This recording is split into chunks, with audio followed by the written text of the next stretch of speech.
know some words to say. Best do it now. Catherine stared numbly at the mound. From somewhere inside came a prayer, the Lord's Prayer. Softly she repeated the words, adding a few of her own at the end. "And please, take my Brian into your heart and keep him safe." With one last look, she turned away. Avoiding her eyes, Sam twisted his hat in his hands. If you want to collect a few things, I'll take you to that little town I saw 2 or 3 miles back. Again Catherine nodded, unsurprised that he hadn't offered to escort her west to the wagon train. Those so-called good people had already turned their backs on the Murphys.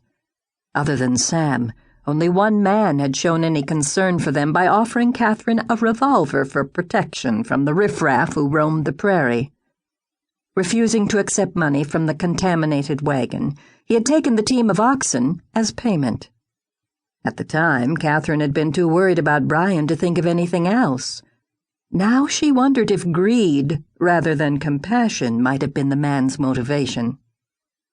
Catherine made an awkward bundle out of her extra dress, hairbrush, nightgown, and clean underwear.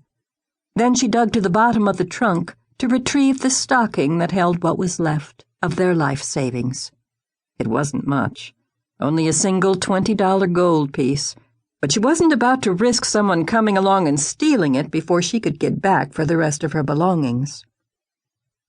Thrusting the sock into the center of her clothing, Catherine considered taking the handgun. No, it would only add to the already cumbersome load. She hid it in the trunk and climbed down from the back of the wagon.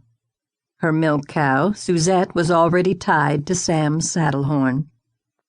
"If you'll give me a hand with the chicken crate, I'll be ready." Chicken crate? You crazy? Well, I can't just leave them out here, can I? Look, Mrs. Murphy, I've only got 1 horse. There's no room for a crate. Oh. Catherine looked abashed as she glanced at the horse. Then her face lit up. "Well, how about if I stick them in a flour sack? Really hate to lose them after bringing them all this way." Sam started to say something, then seemed to change his mind and gave her a curt nod instead. Though the 4 birds complained loudly at such rough treatment, they were soon sacked up and tied to the horse. Sam hoisted her onto the saddle and handed her the reins. Hang on to these while I take one more look around. Recognizing the signs of a man who had already been pushed too far, Catherine was afraid to tell him she didn't have the faintest idea how to control a horse. Not sure what else to do, she talked in a soothing voice to the animal, complimenting him on what a wonderful creature he was. Apparently the horse was not immune to flattery, for he stood perfectly still until Sam returned a few minutes later. Catherine barely had time to wonder what she was supposed to do before Sam swung up behind the saddle and reached around her to take the reins.